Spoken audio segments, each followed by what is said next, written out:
Hey everyone, and welcome to today's video. So it's a great day because you can see we've got a massive pile of parts behind me. So there's loads, look, all for the F56. We've got more in terms of crash beams and stuff like that on the floor. So I'm just laying those out now so I can work out where they've got to be installed.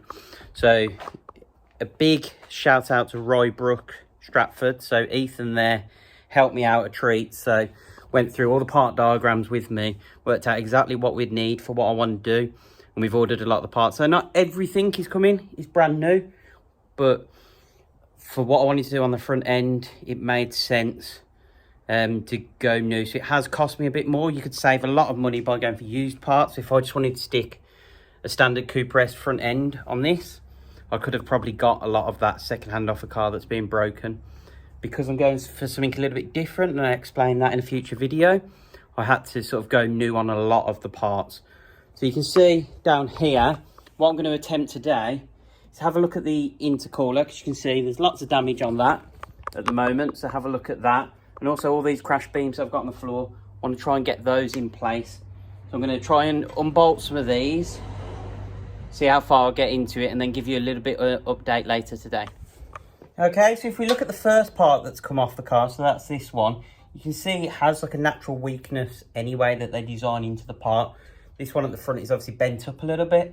You can see the rear one's there. So all I'm going to do is, as I take one part off, I'm going to replace it with the new part so I remember which bolts go where.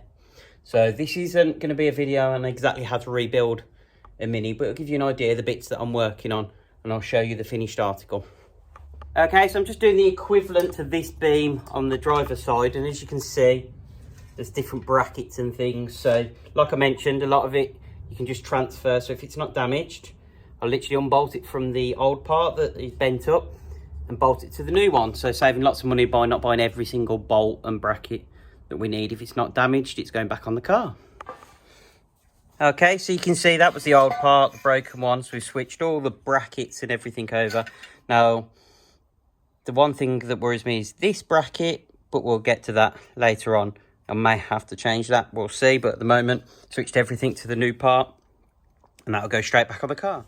Okay, so one of the things that has just arrived while I was working on the front end is actually the intercooler. So you can see that one's all bashed up and damaged.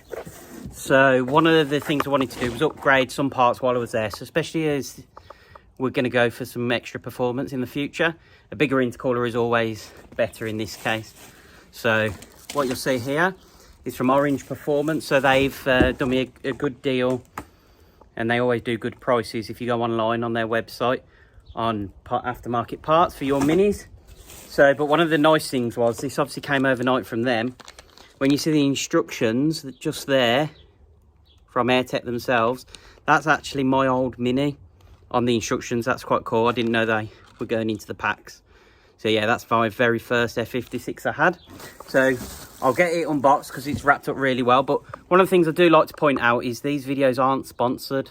None of my builds are never given free parts as such. And if I did, I'd let you guys know. I buy all this with my own money. So I just wanted to let you know, because I know there's lots of sponsored builds out there where people are going asking for free parts. That's not me. This all comes out of my own pocket. Okay, just a little size comparison. So you can see I've opened the Airtec intercooler now, and that's at the bottom. You can see just up above is the stock one, and there's such a size difference. So we go round and look. So that looks a really nice part. So we'll also chuck that on. There's no point in doing an install video on it, because obviously you wouldn't be at the same point I am now. Okay, so excluding the sort of mess around the car, so we've got that larger intercooler in place, and you can see it's huge compared to it. So I still need to fix these in place. So this bracket down here isn't attached to this one yet. I've loosened these off so we've got some movement, so we could get that intercooler in place. So we're getting there. I think next is to tackle those sort of top arms there and there, getting those off and switching the new ones in. Okay, so one of the things I'm doing now is just unbolting this. So I've just got a little tiny ratchet in there, just undoing that one bolt, and then the rest of that can come out. But one of the things I did notice, obviously around the car, there's pink pen. So where there's been damage to something, the insurance company obviously mark. Now, one of the places, I've just noticed that pink pen is on this bit here. So if you zoom out, it's on this flap of metal here.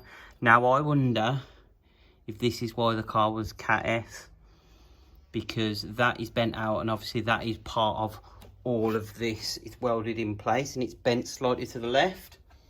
Now, this side does actually look like it's bent outwards, and obviously that hasn't been touched. So I'm wondering whether, because there's damage here, they've categorised the car because it's a very obviously welded on, difficult to replace. Now, I personally don't think that will have any impact whatsoever on me rebuilding this car. It's just a piece of metal that you can't see bent out of place, but we'll check. That's just a guesswork. When I've just seen that, I thought, oh, maybe I'll catch it on camera and just show. Maybe that is why, because there is a bit of damage to it. It does look like it's been pushed out slightly, but that's going to be by the back of the headlight. So I can't see that much, because considering the headlight isn't that damaged, I can't see that there was much impact on this to really affect it structurally. But obviously, being an insurance company, because they've seen there's damage on there, sort of here and here, they may have to repair that, whereas I can be happy with it because it's my own car. So let's see. We're going to carry on going. So we want to get this off and this off, so I can then get the new crash beam back in. Okay, so a bit of an update on the front end. So you can see we've got the Airtec intercooler on. Crash beam is in place, bolted in at both ends, just temporarily at the moment. So I know some of this is sort of just held together just to make sure it actually bolted in place and make sure nothing was bent. The good thing is everything so far is lining up. There hasn't been any persuasion or anything. So you can see we've got this all in now. The fan is in and working. We've got the horns in and working. So these lower ones, I've just got to work out how we join them with this, because I know they're riveted from stock, but I'm sure with the new intercooler, there's different bolts that you can use to attach that. So I need to go through the instructions and just try and work that out. But I'm really impressed that I've managed to get literally the fan, the new pipes for the air conditioning that were snapped off as well. They're all in. So got loads of progress done today. I'm probably going to call it a day here. So this will be the video of getting sort of the crash bar in, the upper crash bar and intercooler. So I'll give you a bit of an update sort of next week when I start working through some more parts. So if you like today's video, please hit that thumbs up and subscribe and hit the notification bell so you get alerts every time we upload new content. Thanks for watching, and see you in the next video.